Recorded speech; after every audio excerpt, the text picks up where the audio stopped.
We are not asking you to give so the church can be blessed. We're asking you to give so you can be blessed. Yes. The church is a blessed body. He said, the glory of this little house shall be greater than the former. The silver is mine and the gold is mine, said the Lord. You are not given as a sponsor. You are given as a privileged covenant child. You are too small to sponsor the kingdom. You are too small to sponsor the kingdom. Because God's project is according to God's size. You can't measure up.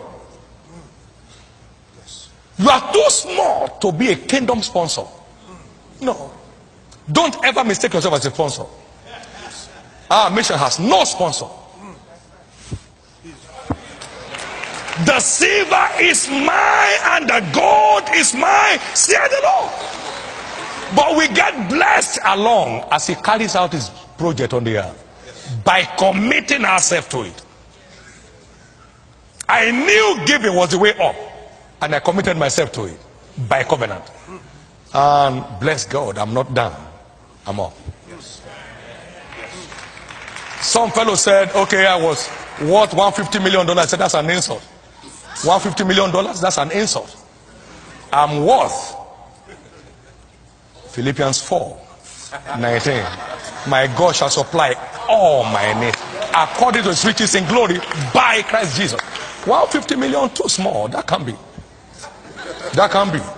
He said, you shall lay up gold as dust. Is that $150 million? No. And check it out. Please check it out as I close. Check it out.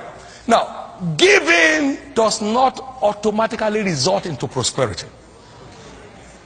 You have to be spiritual for your giving to command returns. You have to be spiritual. Now, hear what he said. He said, receive, I pray thee, the law from his mouth, and lay up his words in your heart. If you return to the Almighty, you'll be built up. Then you shall put iniquity far from your tabernacle.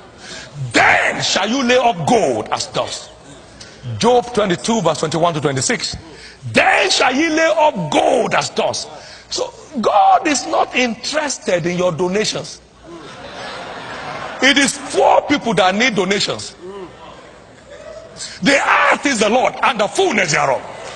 God does not need no donation from you. Your giving is a spiritual transaction, not a donation.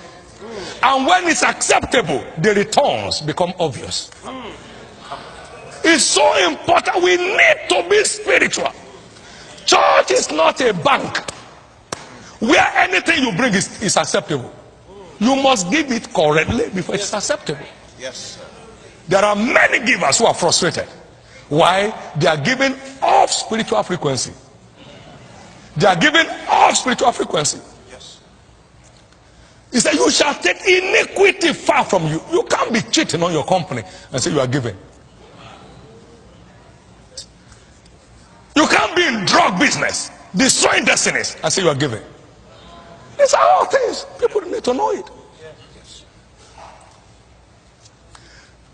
He said, it will purify us, then will our sacrifices be acceptable unto God. Malachi chapter 3, verse 1 to 5. So we need to have a spiritual root to assess our inheritance. Hear what Paul said. He said, I commend you to God and to the word of his grace, which is able to build you up and give your inheritance among them which are sanctified. So you don't have inheritance without a commitment to sanctification. Come on now. You don't have no inheritance. Acts chapter 20 and verse 32. You have no inheritance except you are committed to sanctification as a lifestyle. Striving to please God in the spirit. Walking in love. Not robbing people. Then you are up running.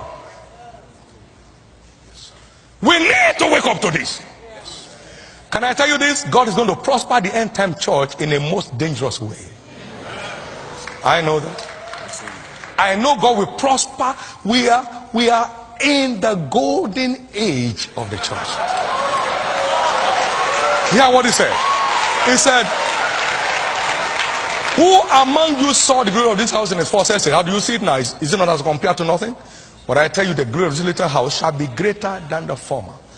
The silver is mine, and the gold is mine, said the Lord. Haggai chapter 2 verse 3 to 9. And then in Malachi chapter 3, he said, in that day when I make up my jewels, they shall be mine. So there is a day of kingdom economy. There is a day of divine economy.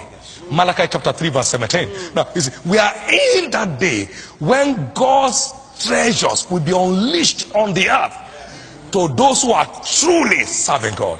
Then shall ye return and discern between the righteous and the wicked, between them that serve God and them that serve him not. Malachi chapter 3 verse 17 and 18. So it's time for us to clean up. I say it's time to clean up. I say it's time to clean up. It's time to clean up so that our sacrifices can be acceptable to God. It's time to clean up so that our tithes and offerings can ascend to God as a sweet smelling savour. It's time to clean up. God receives my offerings and it shows in my life. God accepts my sacrifices and it shows in my life. The truth is this: I have never had to pray for food. I've never had to pray for payment of bills. I've never had to. When it's acceptable, it's acceptable. My prayer is this, that beginning from now, your offerings, your sacrifices shall be acceptable to God. My God said, if you do what I'm asking you to do, you will lay up gold as dust, and the gold of offer as the stones of the brooks. He said, yea, the Almighty shall be thy defense, and thou shalt have what? Plenty of silver. Plenty. We are in the days of strange plenty. Strange plenty. We are in the days of strange plenty. By the grace of God, we're starting up our third university very shortly. Activity is about to kick up because we want to remain the light of the world. We want to be part of putting smiles on the face of people. They need it, and if he sent us to offer it, let's go ahead and do it. And it's never failed once. Some strange things will happen by your hands between now and the next year convention. Individuals here, companies here, corporations here, God is going to visit you with very strange favor. Very strange favor. Just stay committed to God. Stay committed to the demands of the kingdom. Get excited. You're running an individual race. Get excited about it. And very shortly, it will be clear those who are serving God and those who are not serving him. This is your hour. This is your hour. This is your hour. God is busy decorating the church right now. God is beautifying the church right now. And you will never be left behind. You will never be left behind. You will never be left behind. Come and give the Lord a big hand of praise.